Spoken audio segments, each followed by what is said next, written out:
आज हम बात करने वाले हैं वंदे मातरम प्रोटोकॉल के बारे में, यानी एक गीत का कानून बनने तक का सफर। ये एक बहुत ही दिलचस्प और थोड़ा विवादास्पद मुद्दा है, तो इस चर्चा को अंत तक जरूर देखिएगा। सवाल ये है कि क्या किसी गीत को सम्मान दिलवाने के लिए कानून का सहारा लेना चाहिए? हम भारत के राष्ट्रीय गीत वंदे मातरम को राष्ट्रीय गान के बराबर कानूनी दर्जा देने के एक नए प्रस्ताव पर बात करेंगे। तो देखिए, सबसे बुनियादी सवाल यही है कि क्या किसी राष्ट्रीय गीत के लिए सम्मान को कानून के जरिए अनिवार्य कर देना चाहिए। सरकार एक ऐसे प्रोटोकॉल पर सोच विचार कर रही है जिससे वंदे मातरम गाए जाने के दौरान खड़ा होना जरूरी हो जाएगा, बिल्कुल वैसे ही जैसे हम राष्ट्रीय गान के लिए करते हैं। पर सवाल उठता है कि क्या देशभक्ति को इस तरह से अनिवार्य किया जा सकता है? तो आखिर ये प्रस्ताव है क्या? चलिए सरकार की इस योजना को थोड़ा और गहराई से समझते हैं।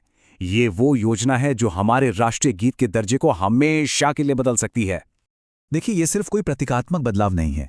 सरकार की जो उच्च स्तरीय बैठकें हुई हैं, उनमें जनगण मन की तरह ही एक बाकायदा प्रोटोकॉल पर चर्चा हो रही है। इसमें गाने के लिए खास नियम होंगे, खड़ा होना अनिवार्य होगा, और सबसे बड़ी बात, अगर कोई इसका अनादर करता है तो उसके खिलाफ कानूनी कार्रवाई भी हो सकती है। और यहीं पर इस पूरे मामले की जड़ छिपी है, ये कानूनी अंतर। देखिए, राष्ट्रगान का अनादर करने पर आप कानूनी मुश्किल में पड़ सकते हैं, लेकिन वंदे मातरम के लिए अभी ऐसा कोई कानून नहीं है। सरकार बस इसी फर्क को, इसी असमानता को खत्म करना चाहती है। अब जैसा कि ऐसे मामलों में होता है, इस प्रस्ताव ने एक जबरदस्त राजनीतिक बहस छेड़ दी है। मामला सिर्फ एक गीत का नहीं है, ये भारत के इतिहास और उसकी पहचान को देखने के दो अलग अलग नजरियों का टकराव है, जिनकी जड़ें बहुत गहरी हैं। और सबसे दिलचस्प बात यह है कि दोनों ही पक्ष राष्ट्रीय एकता की दुहाई दे रहे हैं। सरकार का कहना है कि गीत को उसका पूरा सम्मान वापस दिलाने से देश में एकता बढ़ेगी। वहीं विपक्ष का मानना है कि इसे अनिवार्य करने से समाज में विभाजन बढ़ेगा और आपसी सद्भाव को चोट पहुंचेगी। अच्छा, इस पूरी बहस को ठीक से समझने के लिए हमें इतिहास में थोड़ा पीछे चलना होगा।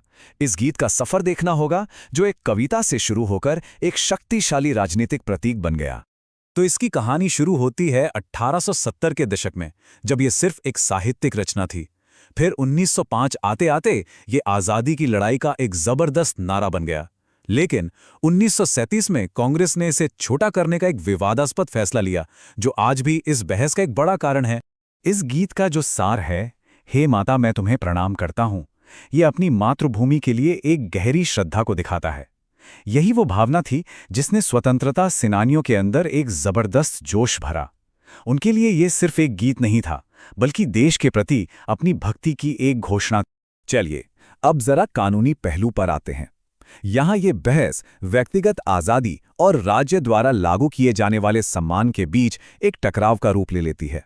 आखिर कानून कहां तक जा सकता है? ये जो कानून है, राष्ट्रीय गौरव अपमान निवारण अधिनियम 1971, यही इस पूरी बहस के केंद्र में है। यही वो कानूनी ताकत है जो राष्ट्रगान का सम्मान सुनिश्चित करती है, और सरकार अब यही ताकत वंदे मातरम को भी देना चाहती है।